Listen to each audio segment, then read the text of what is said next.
ఆంధ్రప్రదేశ్లోని అత్యంత పవిత్రమైన క్షేత్రాల్లో ఒకటి. వేలాది మంది భక్తులు ప్రతిరోజు దర్శించే దివ్యస్థలం. కొండపై కొలువై భక్తుల కోరికలను తీర్చే కలియుగ దైవం శ్రీ వీర వెంకట సత్యనారాయణ స్వామివారి వెలసిన క్షేత్రం. అదే అన్నవరం. ప్రకృతి సోయగాల మధ్య పంపానది ఒడిలో రత్నగిరి కొండపై వెలిసిన ఈ మహాక్షేత్రం కేవలం ఒక ఆలయం మాత్రమే కాదు. ఇది భక్తి, ఆధ్యాత్మికత, చరిత్ర, విశ్వాసాలకు ప్రతీక. ఈరోజు మనం అన్నవరం దేవస్థానం మొత్తం దర్శించి దాని వెనక ఉన్న చరిత్ర, విశేషాలు మరియు భక్తులు ఎందుకు ఇంతగా ఇక్కడికి వస్తారో తెలుసుకుందాం.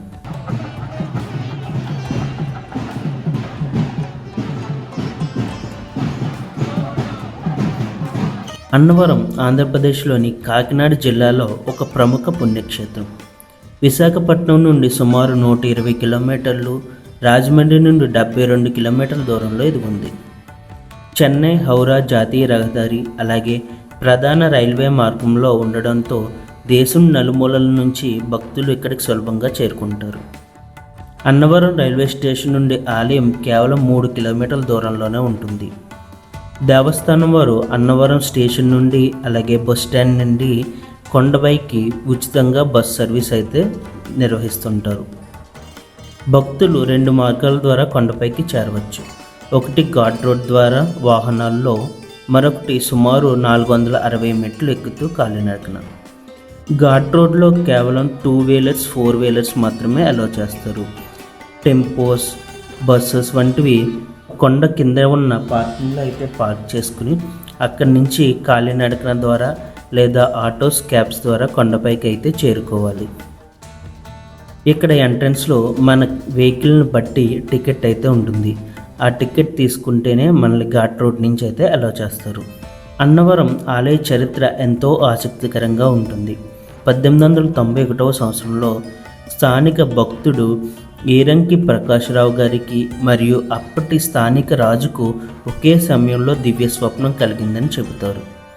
ఆ స్వప్నంలో శ్రీ మహావిష్ణువు రత్నగిరి కొండపై తన విగ్రహం ఉందని, దానిని ప్రతిష్ఠించి ఆలయం నిర్మించాలని ఆదేశించారని కథనం. తర్వాత గ్రామస్తులు కొండపైకి వెళ్ళి ఒక చెట్టు కింద వెలుగులు వెదజల్లుతున్న స్వామివారి విగ్రహాన్ని కనుగొన్నారు. 1991 ఆగస్టు 6న ఈ విగ్రహాన్ని ప్రతిష్ఠించారు. మొదట చిన్న పాకలో ప్రారంభమైన ఈ ఆలయం భక్తుల సహకారంతో క్రమంగా అభివృద్ధి చెంది నేటి మహాక్షేత్రంగా మారింది. అన్నవరం ఆలయం రత్నగిరి కొండపై సుమారు 300 అడుగుల ఎత్తులో నిర్మించబడింది.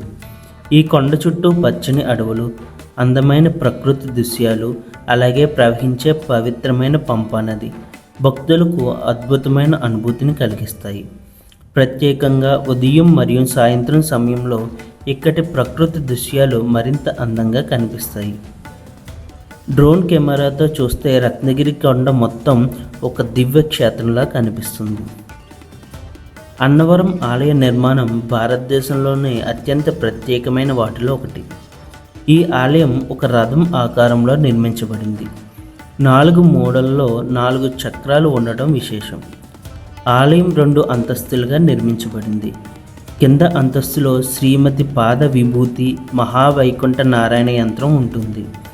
దీని చుట్టూ గణపతి, సూర్యనారాయణ స్వామి, బాలత్రిపుర సుందరి, మహేశ్వర స్వామి విగ్రహాలు ఉన్నాయి.